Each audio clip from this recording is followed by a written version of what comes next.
Hey there, and welcome back to another My Hero Academia Season 8 video. And today we'll be talking about the latest episode to drop, Episode 2, The End of an Era and the Beginning, which was set to pick up from where the previous episode left off, with Stain ambushing All For One to try to save All Might, with the preview also suggesting we were going to see All Might saved by somebody else and have Deku and Shigaraki fighting a little. We started off the season strong last week, even with a half-episode recap, so let's hope this episode keeps it up. Before we go any further, I will say I have read the manga, but my memory is rather spotty at best. I've forgotten almost everything, but some things might randomly come back to me at random points, so that's my one and only spoiler warning for those that care about that sort of thing. We begin with what seems to be a little flashback to All Might's past, with him as a little kid reading with his mum and singing. Yeah, so this scene, it was extremely cute, I do have to say. I don't think we've ever seen his life from before he met Nana, right? And by the time that he did meet her, I'm pretty sure he said that his family was dead, so what do we reckon? Are we going to see that sad part of All Might's origin story? Are we going to see his mum get murdered by some crazy villain or caught in the crossfire of an attack? I feel like you wouldn't bother to include this kind of scene without coming back to it at some point, right? Anyway, this opening scene's rather philosophical in nature, with All Might thinking about his past and the road that he's walked to get there, and how the memories he has and the light that follows in his wake is so precious. I'm thinking this is playing into that idea from last episode that All Might's been this shining light for the world for so long, and in his wake, wherever he walked, he left that light behind for other people. Hope and peace. We see that a lot over the course of the saga. Deku, Shoto, Bakugo, Star and Stripe, Night Eye, and all those people that were hugely inspired by what All Might did and what he represented. So I think that even if he dies, that light still exists. I think this is what that line at the start means, and what he means by picking it up. He finds that the people that he's inspired are precious and they need to be protected for as long as he can do it. We then come to the intro theme, and when we return, it's for a very brief recap of what happened at the end of the previous episode. Hercules exploded and All For One confronted All Might again, looking very young. He smacks All Might around a little bit and seems to be getting ready to finish him off for good when he feels himself become paralyzed by Stain's quirk. Stain and All Might then try to attack as one, before we get a brief cutaway to explain what Stain was doing. He'd been watching Shoto and Ingenium after their initial battle with Darby, and then he saw them race away to try to stop him again. He then followed the path of destruction from the battle between All Might and All For One, sniffing out blood spatters to find All For One's blood to try to help All Might out. Apparently, chopping off his nose somehow helped with this. He finds the blood just as All Might begins that big laser attack that we saw in the previous episode, and then he makes his way over to the battle site just in time to save All Might. He has this big grand internal monologue about how All For One in the end is no different to anybody else, and that nobody can resist his quirk. He thinks about how All Might still needs him, yada yada yada.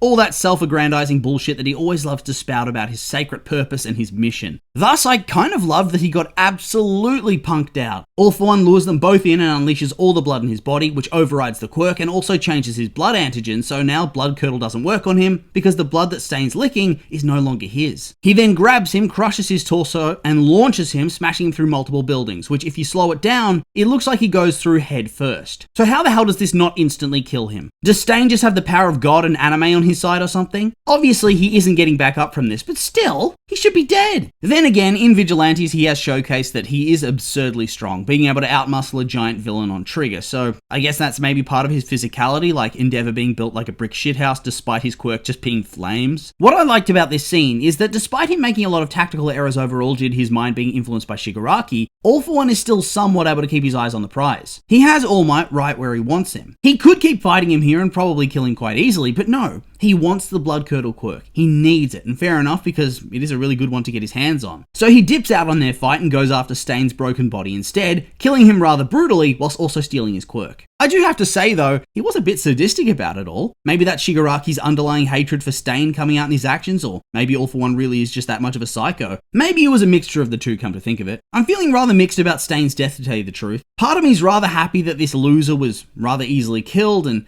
accomplished very little. All For One trashes him very easily, and in the end, despite all his grand speeches and philosophy about how All Might's going to give him a glorious death, he just dies to another villain in the end. Yes, a very powerful one, but still a villain. His wish never gets to come true. But then on the other side of things, he gets to save All Might, and his final sight before his death is All Might desperately charging to try to save him and screaming his name. I honestly think that was more than he deserves. Credit to All For One though, once he's finished here, he instantly turns around to try to murder All Might again, who I think would have died if Hercules hadn't swooped in out of nowhere with one last shield, imploring All Might to live. That being said though, whilst the shield saved his life, it also left him battered and broken. His armor's cooked and he's unconscious for a time, where he briefly hallucinates about Nana and Night Eye to try to encourage himself to keep fighting. He wakes up with the realization that he can't use his legs and his support items are gone, and yet despite it all, he wants to keep on going. He remembers how people depend on him and how they want him to keep on living, and so he keeps on crawling towards All For One, brings the grin back to his face, and challenges him yet again. Well, you can certainly see where Deku gets it from, can't you? Oh, God, I love All Might. Once again, I will make it clear that I would 100% watch an All Might prequel show. He's such a fun and compelling character that I just want to see so much more of. Meanwhile, All For One's developing a new plan of his own. In the distance, he can see the coffin in the sky still falling, and Deku and Shigaraki's ongoing clash on the ground. I'm actually surprised by how close together these fights are. I figured that All For One's sludge warp would have a bit more distance than that based on the map. Here it feels very, very close range. Anyway, now with no resistance left, he's managed to get within range and is able to use the sludge warp to try to summon Shigaraki to his side to merge fully and then crush the rest of the heroes. Meanwhile, the heroes have had success by this point, with Darby and Toga out of the picture, as we see the coffin is able to stabilize itself without the twice doubles weighing it down, and Deku's able to stalemate with Shigaraki, although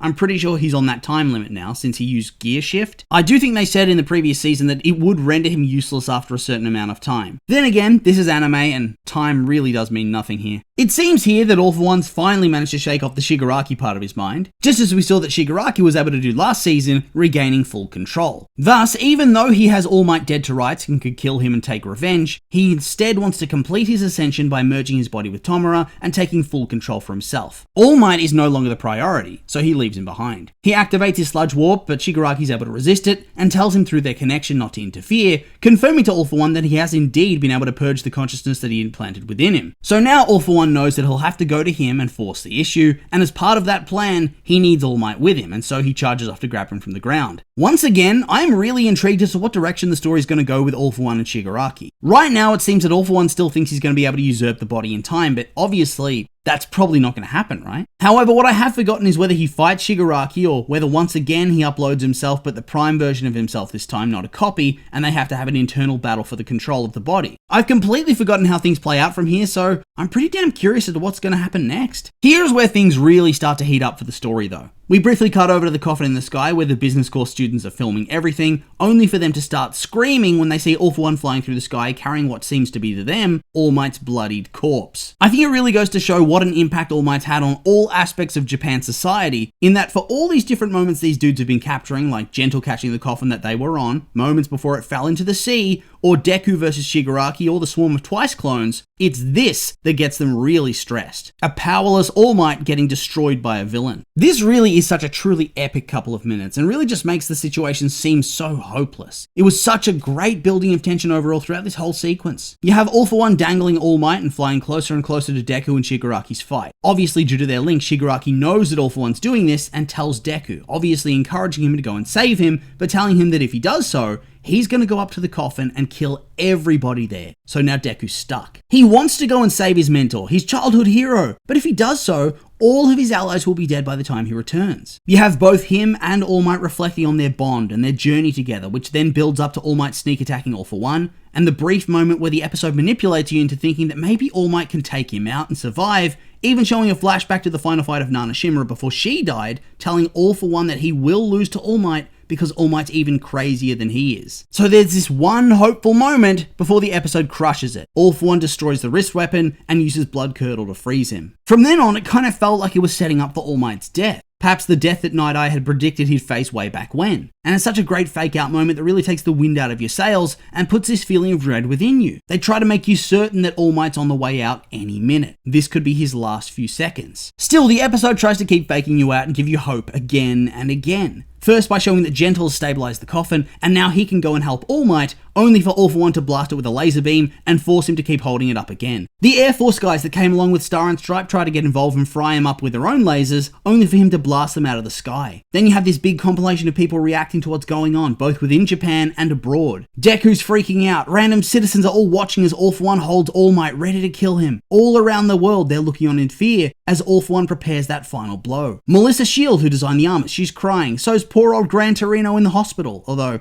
this will be my annual complaint of, how the hell's this guy still alive? Seriously? You're gonna give Midnight an off-screen death scene and have Night Eye in the story for a single arc that was the least related to the overall story, and yet this old man gets punched through the stomach and is still somehow alive. Okay. You then have Deku considering trying to save All Might, but in the background, you see that Shigaraki's beginning to strain against the Black Whip. If he takes his focus off him for too long, it's going to get even worse. It's all building to that moment where Bakugo's going to come back to life. And obviously, this was something I knew ahead of time, as I said last episode, but even then, I didn't really remember the context properly, and so this scene still allowed me to buy in. I'm sure if you're an anime-only fan, that it did feel like everything was building to the point that there was a good chance that All Might was actually going to die a massive dramatic death, and Deku would go full rage mode, before that big shock of the explosion up on the coffin, and the reveal of Bakugo standing there. This moment where the bloodied, beaten Bakugo stands alone up on the ledge looking out and trying to come to his senses is the definition of pure hype and aura. Seriously, it's just a perfect moment. The exact right shots with perfect animation. The music that comes in as soon as it closes in on Bakugo's face. Excellence indeed. Then going back over to All Might's imagination and seeing that the proof is in the pudding. Like I said earlier, he left that light wherever he went and through his heroic actions, and pieces of his legacy were picked up along the way, as we see personified by young Bakugo and young Deku with their lights in hand. But they're no longer behind him being inspired, but picking up the proverbial light and carrying it forward for All Might instead. Of course, the credits then hit before we get any action in this fight, but that's okay. The ending sequence right from All Might getting frozen with blood curdle had me yelling out at the TV with my girlfriend when we were watching, so just